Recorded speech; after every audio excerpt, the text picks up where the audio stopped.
So Nenika, you've been trending for a while now. Trending for what? For your Coffee with Kate episode, your comments about sexual lubricant. Look, all I said is that if penetrative sex is super painful for you, or if you just want to have more fun during sex, my advice is the wetter the better.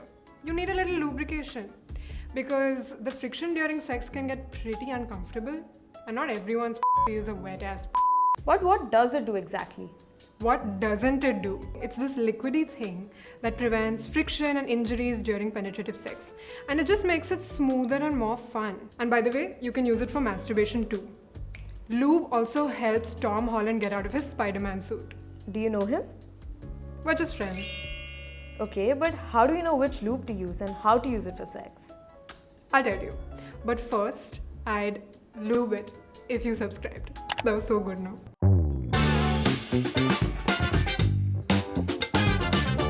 Listen, before you ask me any more questions, you need to watch my Coffee with Kate episode. Figure out what lube is right for you, and then we'll talk. Welcome back to another episode of Coffee with Kate. Today I have with me the amazing Nenika and Shibika for the legendary coffee quiz.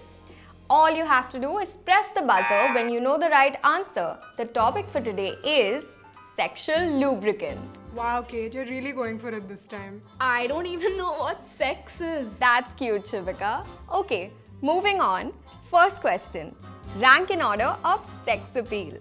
Water-based lube, silicone-based lube, and oil-based lube. Number one for me is water-based lubes. They're the most beginner-friendly. They're good if you have sensitive skin, and you can use it with condoms and sex toys. And they're also pretty easy to clean off. Basically, if you're doing any penetrative activities, it just makes that entry smoother. That's what a Nepo baby said. Number two for me is silicone-based lubes. These last longer than water-based lubes, but if you're using a sex toy, then it might deteriorate the silicone in them. And this will make it pretty much unusable. Just like my acting skills in this industry when I turn 30. Third for me is oil-based lubes. Huge downside to this, they cause rips and tears in your condoms. So it's not an all-rounder, but it can be fun as a massage oil. Is that what Ranveer used in those photographs? Okay, next question. The most promising newcomer. Flavored lube or unflavored lube? Unflavored for sure. Flavored and perfumed lubes usually cause irritation in your genital area, and anyway they're mostly meant for oral sex. But I would say go for unflavored.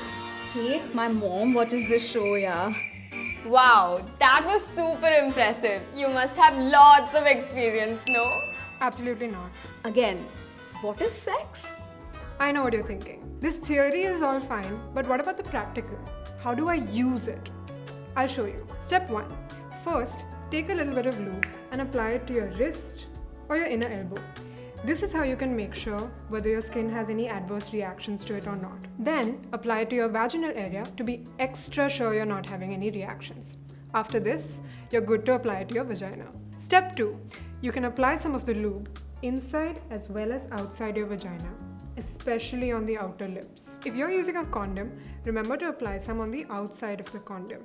And hot tip, also apply a little bit on the inside of the condom in the sperm reservoir. This actually helps prevent friction and tears. Step 3. Once you're done, you can wash off the lube with some mild soap and water. And if you've used silicone-based lube, remember to towel off first before you use water to wash it off. Remember that any slippery wet thing is not lube. Cooking oil and hair oil can cause clogging and inflammation during sex. Petroleum jelly and face creams can cause bacterial vaginosis. Basically, if it doesn't explicitly say that it's meant for sex, don't use it. Would you use lube? Tell us in the comments below. And don't forget to like, share and subscribe to Vitamin Stree. Oh, that's a cute name.